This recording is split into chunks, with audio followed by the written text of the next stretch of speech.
The most terrifying gifts aren't the ones you open, but the ones that open you. Welcome, wanderer. Before we begin, let your mind settle and your guard fall. If the shadows in your room seem to hold their breath, pay them no mind. We have stories to walk through.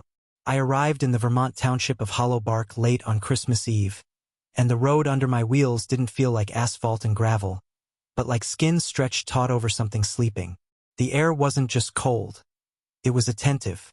The cabin my estranged uncle left me squatted in the clearing ahead, its windows like blind eyes weeping frost. My Uncle Elias was the relative we spoke of in hushed tones. A man who smelled, my mother once said, not of the earth, but of what the earth hides. The key turned with a scream of metal. The smell that rushed out was a living thing. Wet soil, old pennies, and a cloying sweetness that coated the back of my throat. I stepped inside, my boots sticking to the floorboards with a soft, sickening pull. I raised my lantern. The walls were not wood, but a tapestry of something else. Swollen, violet growths pulsed in a slow, wet rhythm, connected by thick cords that throbbed like arteries. In the center of the far wall, a fleshy sac clung, pumping amber fluid through translucent veins with a sound like a drowning heart. On a table beside it lay a journal. The leather was warm to the touch, vibrating with a steady, alien pulse. His writings were madness given ink. Diagrams of root systems that were not roots. Notes on the Christmas thinning and the deep hunger. One phrase was carved into the paper over and over. Burn it all before the dawn. My own breath sounded like a trespass in that awful silence. I ran for the kerosene can in my car. The fire didn't just burn. It raged. The growths blackened and shrieked, the sound woven from a chorus of voices that were not human. I fled, watching from the tree-lean as the cabin collapsed into a groaning pyre, the smoke coiling into shapes that defied the wind.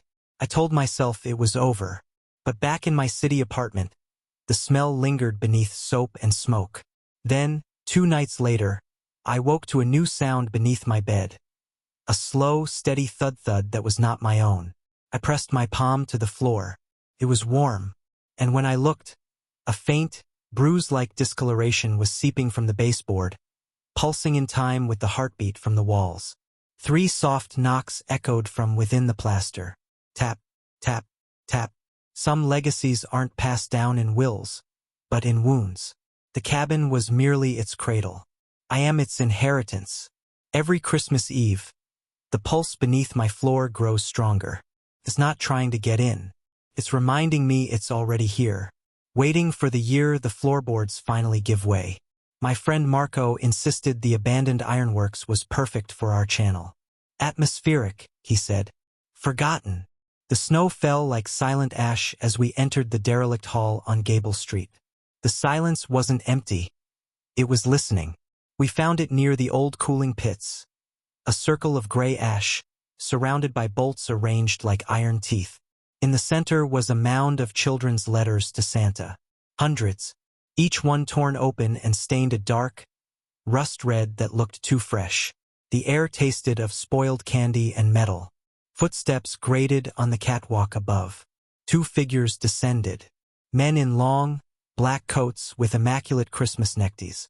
Their lips were sealed shut with crude, black stitches. Yet, a sound emerged. A wet, rhythmic humming that seemed to bypass their mouths entirely. The letters at our feet began to smoke. We ran. We didn't stop until the city lights swallowed us. But in my car's glove box I found a letter. The handwriting was my own from when I was 8. The glitter glue, the smudge of hot chocolate. It was mine. A letter I'd burned years ago.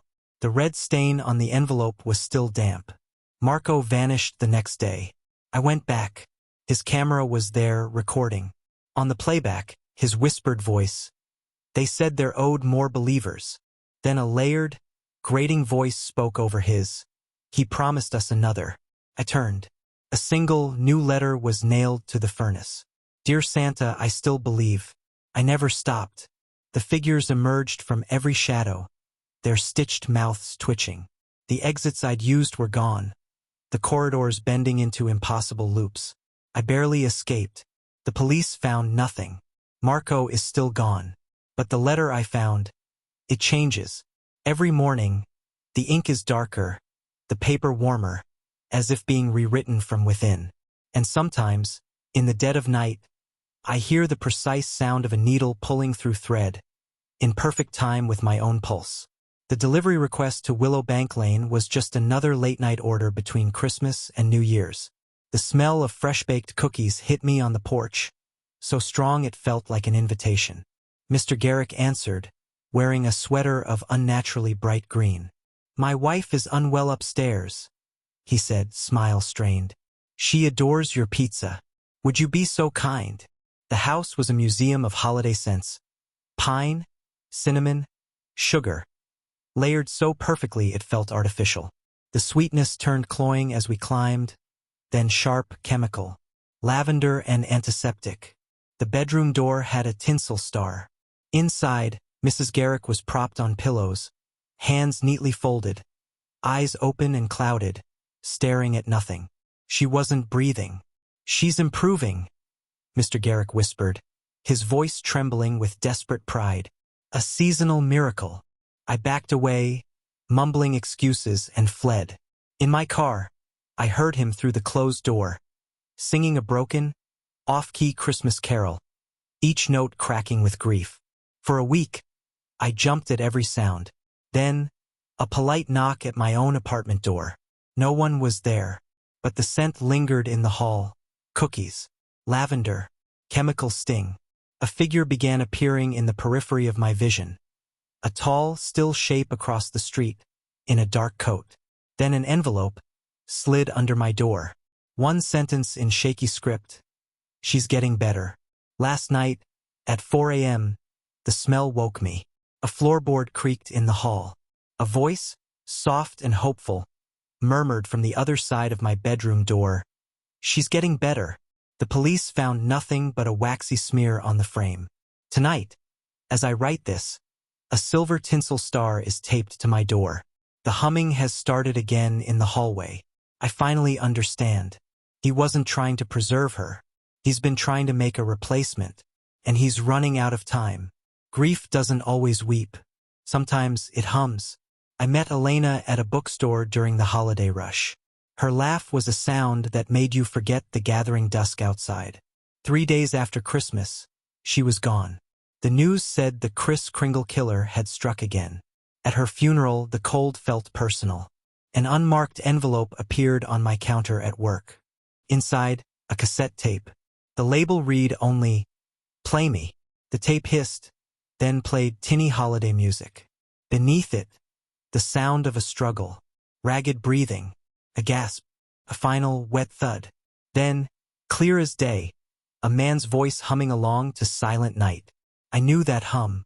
It belonged to Robert, a regular who always asked about Elena's schedule. I couldn't go to the police. What proof was a tape? So I followed him. I learned his routines. One night, at a stoplight, the car beside me pulled forward.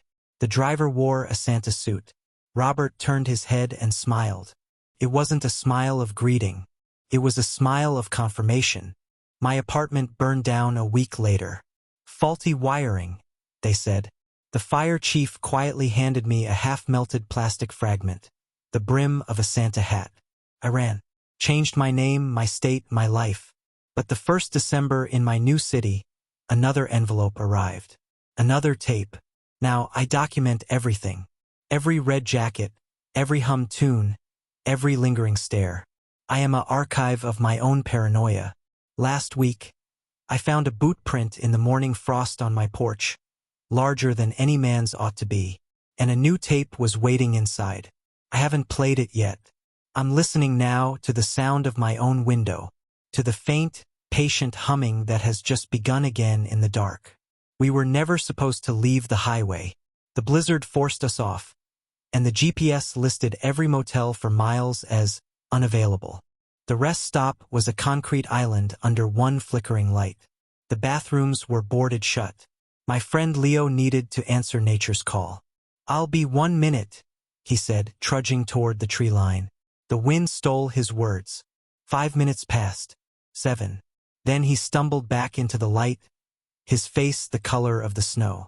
"There's a man out there," he choked out. He was stabbing something in the trees. A branch snapped in the forest. Then another. Heavy, deliberate footsteps. We scrambled into the car. The engine turned over slowly, too slowly. Headlights flared to life behind us. A panel van that hadn't been there seconds before. It rammed us. Once. Twice. The third impact sent us spinning into a ditch. The van idled for a moment. In the driver's seat, backlit by his own high beams, was the silhouette of a man wearing a crooked Santa hat. Then he reversed and vanished into the storm. The police found no body, no blood in the woods. But they did find Leo's wallet, lying atop the snow, warm to the touch. We told ourselves it was over. But the dread stuck. I see vans in every rearview mirror. In dreams, I hear the crunch of snow under boots that aren't mine. And sometimes, just for a flicker in the glass, I see the reflection of that tilted red hat in the back seat, smiling as if we're old friends on a long drive that never ends. When I was 12, my brother dared me on Christmas Eve. The old mirror ritual. Say a name 3 times with the lights off. Our parents were downstairs. The bathroom was steamy. The mirror fogged at the edges. We said the name. Once, twice, 3 times. The glass didn't break. It melted, turning into a pool of black oil. From its center, a long, bone-white hand shot out, fingers tapered to needle points, clamped around my brother's arm.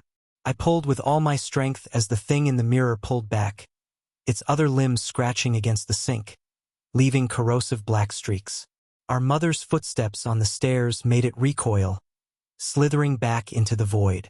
The glass solidified, showing only our terrified faces.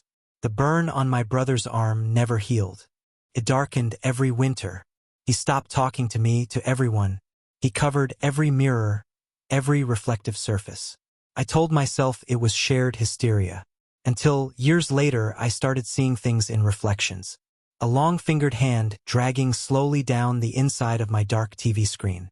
My phone's black display showing a silhouette standing behind me when my apartment was empty. The presence is bolder now. My bathroom mirror fogs on its own. I wake facing it.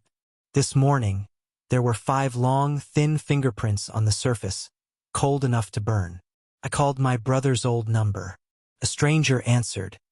"He doesn't live here anymore," she said. He said something followed him home. Something with too many joints in its fingers. She paused. "Did it follow you, too?" I didn't answer. I'm looking at my laptop screen now. It's turned off. But in the black glass, a shape is beginning to press forward. I can hear the dry, rustling sound of its movement. It wasn't after my brother that night. It was after the one who called its name with the most fear. The one who looked the longest. The one still looking. I went to Budapest to outrun my own history. Julian found me at the Christmas market. "You seem like someone pretending the holidays are fine," he said, his smile a work of art. He promised to show me the real city. We descended into a basement club, red lights bathing a silent crowd. "A private Christmas viewing," Julian whispered. The film was grainy. A woman, bound to a chair in a concrete room. The camera zoomed on her cracked lips. She mouthed a word. "My name." Then a man entered the frame with a power drill. The buzzing filled the club. The audience leaned forward, enraptured. The camera suddenly jerked, pointed directly at me sitting in the audience. The woman on screen locked her desperate eyes with mine. I ran. Back in my rented flat, an elegant envelope waited. The note inside read, "You disappointed me." A ticket stub was enclosed. For a showing on Christmas night. My name was printed under special participant. The sound of the drill began to follow me through the city streets. A phantom buzz always one alley behind. Tonight is Christmas. An hour ago, a soft knock came at my door. "Sasha." Julian's velvet voice seeped through the wood. "You're late." I told him I wasn't coming. His reply was a chilling chuckle. "You mistake me. Tonight, the performance comes to you." The hallway light died. From the other side of the door, I heard the low whine of a drill powering up. The buzzing is in the walls now. It's tracing the pipes. It's humming my name, getting closer with every passing second. And the only ticket left is the one I hold, waiting in the dark. We changed our names. We moved to Pine Hollow Road. Mom said it was a fresh start. The house creaked, a constant reminder of other lives lived within its walls. On Christmas Eve, we tried to be normal. The tree lights flickered once, violently. Then the tapping started. 3 slow knocks at the front door. My stepfather, Frank, stood in the blizzard, a crowbar in his hand. "You think you can hide from me?" he breathed. He shattered the door frame. Mom pushed my little sister behind her. He swung the crowbar. The sound of it meeting her shoulder was worse than the scream that followed. I found the gun. I didn't aim. I just pulled the trigger. The shot was a world-ending sound. He fell. The Christmas lights blinked across his still face. The police called it self-defense. We stayed in the house. What else could we do? But the silence after wasn't peace. It was a held breath, and the tapping returned. Tap, tap, tap, always 3 times. Sometimes at the door, sometimes on the window. Mom stopped smiling. She unplugged the Christmas lights for good. One night, I saw a shadow on the porch through the frosted glass, just standing. I opened the door to an empty porch, save for 1 set of boot prints in the snow leading to the threshold, and none leading away. Mom found me staring at the spot where Frank fell. "I thought shooting him would end it," she said, her voice hollow. "But some things don't die. They just wait to be let back in." She was right. The tapping isn't him trying to get back in. It's the sound of him never having left. The empty dorm during Christmas break was a sanctuary of silence, until it wasn't. The first knock was tentative. The second was not. 3 deliberate raps. A note slid under the door. I knew the looping handwriting. David. The university had barred him after the incident, after he told me he could feel the walls singing when I was near. My window latch clicked.